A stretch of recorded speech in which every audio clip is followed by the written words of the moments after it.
hours of bullshit one believed. Palmer homed in on those distant grumbling sounds and thought of his father.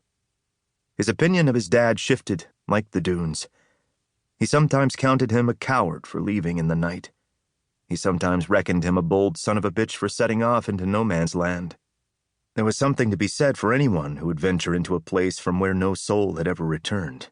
Something less polite could be said about an asshole who could walk out on his wife and 4 kids to do so. There was a break in the steep dune to the west, an opening in the sand that revealed a wide patch of star-studded sky. Palmer scanned the heavens, eager to dwell on something besides his father. The ridgeline of the impassable stone mountains could be seen even in the moon's absence. Their jagged and daunting edge was marked by a black void, where constellations suddenly ended. Someone grabbed Palmer's elbow. He turned to find that Hap had fallen back to join him.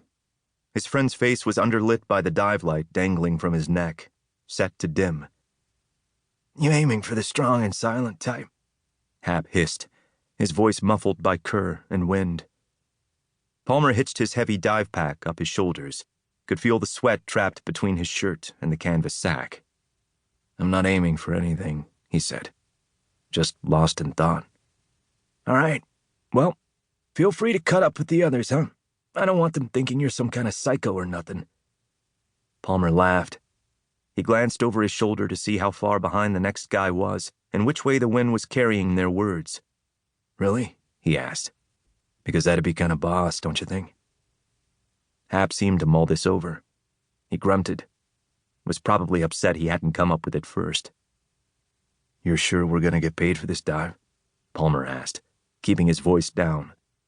He fought the urge to dig after the sand in his ear, knowing it would just make it worse. "I don't want to get stiffed like last time." "Fuck no. These guys have a certain code." Hap slapped him on the back of the neck, sand and sweat mixing to mud. "Relax, Your Highness. We're gonna get paid.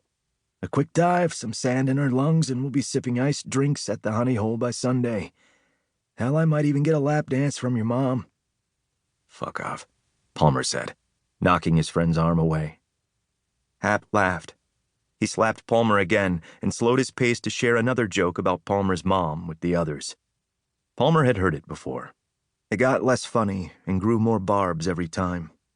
He walked alone in silence, thoughts flitting to his wreck of a family. The sweat on the back of his neck cooling in the breeze as it gathered sand. That iced drink at the honey hole not sounding all that bad, to be honest. 2. The Belt of the Gods.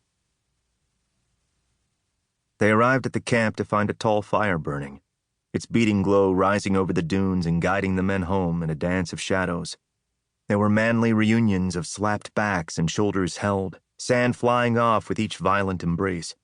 The men stroked their long beards and swapped gossip and jokes as though they'd been apart for some time. Packs were dropped to the ground, canteens topped from a barrel. The 2 young divers were told to wait by the fire as some of the others ambled toward a gathering of tents nestled between steep dunes. Palmer was thankful for the chance to sit. He shrugged off his dive pack and arranged it carefully by the fire. Folding his aching legs beneath him, he sat and leaned against the pack and enjoyed the flickering warmth of the burning logs. Hap settled down by the fire with 2 of the men he'd been chatting with during the hike.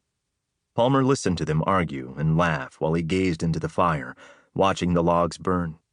He thought of his home in Springston, where it would be a crime to fell a tree and light it on fire, where coals of hardened shit warmed and stunk up homes, where piped gas would burn one day but then silently snuff out a family in their sleep the next.